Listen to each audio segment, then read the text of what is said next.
Hey guys, welcome to my channel. Today we are gonna compare two flight modes which is commonly used to fly a cinewhoop to get a better cinematic experience. That is Acro and Angle mode, or so we call it a level mode. With the Acro mode, it's possible to make all the freestyle maneuvers such as dives, flips and loops which can make the video more appealing. And with the Angle mode, the quad is self-leveling, so mostly it can be used to hover and also make a really slow flights within confined spaces. But making freestyle maneuvers are completely restricted in this mode. Since we don't have a cinewhoop liftoff, we're just gonna take a 4-inch frame of a quad and customize it to our needs. This size is apt because it's still smaller than the 6-inch and also the 5-inch which I have in my arsenal. And we still need to remember that it's not a cinewhoop yet because it doesn't have a prop guard like an actual cinewhoop does. But still, I have tuned it perfectly so that we can mimic the conditions and flying rates of a cinewhoop. Let's go check onto that. To make changes in the flight rates, we need to go to flight controller settings in the pause menu. And as we can see, I already have some presets for my needs. And right now we have freestyle where the rates are 2, which is pretty sensitive for performing freestyle, and the throttle is default with the mid 50 and 100. I didn't make any changes in that. And now we're going to switch to the whoop profile where we can see some changes here. I need you to remember that RC rates, the higher the rates, the more sensitive the controls. And you can see for the whoop, we have a really less rates, and for the yaw here, it's pretty much higher than the other two, and it has to do something with the throttle and the angle limit, and I will let you know. And now, with the angle limit, it's set to 47. It was kind of an experimental because if you keep the rates more, you'll have a really agile shifting. And if you have some really low rates, you can't control or counteract the movements, just like I will show you now. I'm giving some harsh movements through my controller, and you can see the drone isn't much affected by it due to the proper rates. And with this one, we can have a really good smooth footage even when we have the gyros in the camera deactivated for post-processing. And with the other angle strength and horizon strength, it's unchanged. Now let's go to throttle settings, and I'm going to set the midpoint as 25 and expo say like 45, so you can see the changes in the curve right away. And this setting provides really good smooth flight and altitude control, and the rates are not exactly set by me, but I had some references from other trained pilots. I will show you what difference does it make when we actually use the flight controller to give the throttle. Well, coming to the controller, that's the 0, and that's the midpoint, and that's the expo.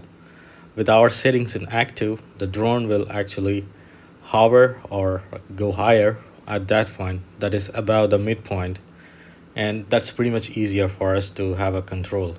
And also it prevents the drone from bouncing due to flying at low altitudes and confined spaces.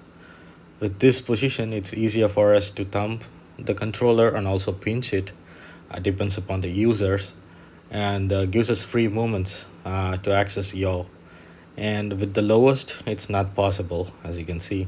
And the reason for my highest yaw rates, so that when we give the movement, it turns the drone really quick without losing the altitude. Because with level mode, the altitude seems to reduce a little bit when we include the yaw movements, and that's why I kept it at a higher rate, so it helps us. And we still have a bit of a throttle so that we can reach the highest point also with that.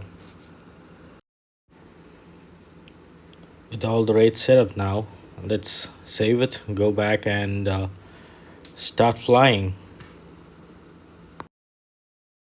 This is gonna be our testing ground.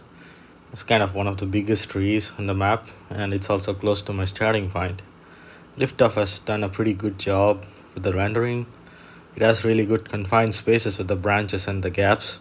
And also you gotta watch out for the leaves those can grind your props and make them weak. And oops, sorry for that. Yeah, that's what I was telling. It's kind of like pretty hard. Let's see if we can just try to make a maneuver and whoop. Yeah, that's a bit challenging, and time to get the modes right and start it. We're gonna start with the acro mode, and we are first gonna gain the altitude, and we're gonna check for a point of entry. Yeah, and we gotta make sure we don't grind on the leaves, and try to make some spiral turns across this tree through the branches, and let's find a way out on the top. So we're gonna enter the first set, and oof, there's kind of a lot of balancing that's need to be done because the quad doesn't self level, and we are out. Okay, that went pretty fast. It was actually quite smoother than I expected. I thought we might be making some really, you know, a lot of adjustments so that we get to the point. So now we're gonna start with the level mode. Now we can forget the worrying about making the quad hover as it auto levels itself. Now we have to only concentrate on going forward, backward, and trying to make a yaw axis so that it goes around the branch. Oh, that was close. You can actually notice. So whenever I try to initiate the yaw axis, we lose a bit of power. The throttle goes down, and that's where we can keep the throttle at higher pitch and have to maintain the altitude constantly until we get a perfect shot, which is seems to be continuous. This was also kind of smooth, and I like it. It had a lot of control over closed confined spaces. Here's another perspective. I put both the flight modes side by side so it's easier for you guys to assess and evaluate which one will be the best. Well, in case both the flight modes we don't have harsh camera movements. Well, in Acro, even though it seems that we have a lot of adjustments to make, well, I hope that in the final correction for gyro stability, we might be able to achieve some smoothness. But in the angle mode, this already smooth, and we just only have to make minimal changes, and that's a bit of an advantage, and that's how it looks for me. That's it. That's a wrap, guys. I hope this information was useful to you, and please do let me know in the comments what kind of mode are you gonna use for your cinematic experience. Please do the needful by clicking subscribe and wait for more interesting contents. Until then, happy weekend.